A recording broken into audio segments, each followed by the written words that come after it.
नमस्कार दोस्तों, स्वागत है आपका फिर से आपके अपने लीगल चैनल पे। दोस्तों, आज हम ऐसे विषय के बारे में बात करेंगे जिससे ज्यादातर लोग परेशान हैं। वो है एफआईआर क्वेश्चन। आपने देखा होगा कि कई सारे लोग, हो सकता है जो मेरी वीडियो देख रहे हैं वो भी चीजों में फंसे हों, चाहे वो पारिवारिक मुद्दे हों, प्रॉपर्टी से रिलेटेड हो, बिजनेस राइवलरी हो, मैट्रिमोनियल डिस्प्यूट्स हो, इन सारे और भी बहुत सारे ऐसे केसेस हैं जिसमें झूठे एफआईआर में लोग फंस जाते हैं। अब जब झूठे एफआईआर में फंस गए हैं तो अब क्यों सोचते हैं कि अब तो मेरे ऊपर झूठा एफआईआर हो गया है, अब मैं क्या करूं। अब मेरे पास ऑप्शन क्या है? ऑप्शन है एफआईआर क्वेश्चनिंग। चलिए इसके बारे में हम पूरी जानकारी प्राप्त करते हैं और मैं आपको बताती हूँ कि इससे हम कैसे क्वेश करवा सकते हैं और कैसे इस झमेलों से निकल सकते हैं। तो वीडियो को अंत तक जरूर देखिएगा, तभी आपको पता चलेगा कि एफआईआर क्वेश्चनिंग आप कैसे करवा सकते हैं। एफआईआर एक इन्वेस्टिगेशन शुरू करने का आधार होता है। वो एक कॉग्निजेबल रिपोर्ट होती है जिससे इन्वेस्टिगेशन शुरू होती है।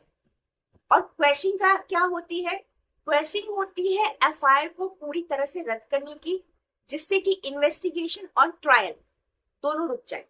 सबसे इंपॉर्टेंट बात, एफआईआर क्वेश करने की पावर सिर्फ हाई कोर्ट के पास ही है।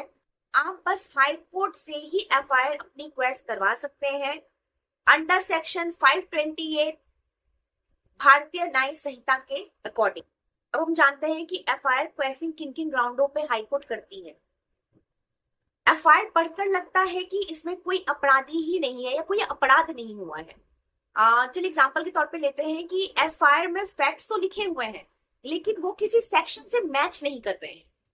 बदनामी करने के लिए जो एफआईआर हुई होती है वो भी एक तरह से क्वेश हो सकता है। एक और क्वेश्चन ऑफ कोर्स 498 है मैट्रिमोनियल डिस्प्यूट, उसको आप लोग कैसे भूल सकते हैं, उसके ऊपर मैंने बहुत सारी वीडियोस भी बनाई है।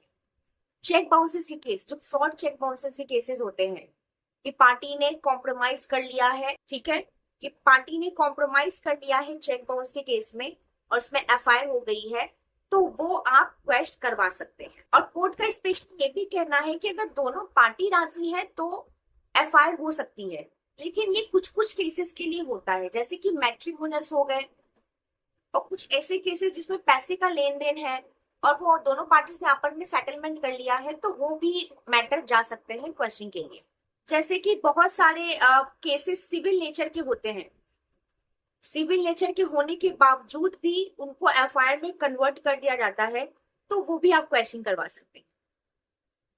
उसके बाद जुरिडिक्शन कि एफआईआर गलत पुलिस थाने में दर्ज हो गई है, तो इस आधार पे भी आप क्वेश्चन में जा सकते हैं। एफआईआर क्वेश करना आसान नहीं होता।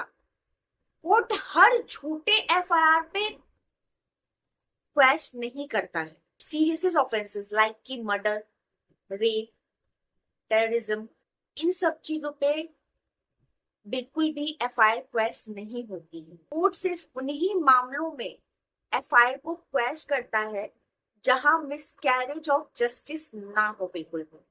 एफआईआर क्वेश्चनिंग एक एक्स्ट्रा ऑर्डिनरी रेमेडी है जो हाई कोर्ट अपने इनहेरेंट पावर्स सेक्शन 528 बीएनएस के तहत देती है।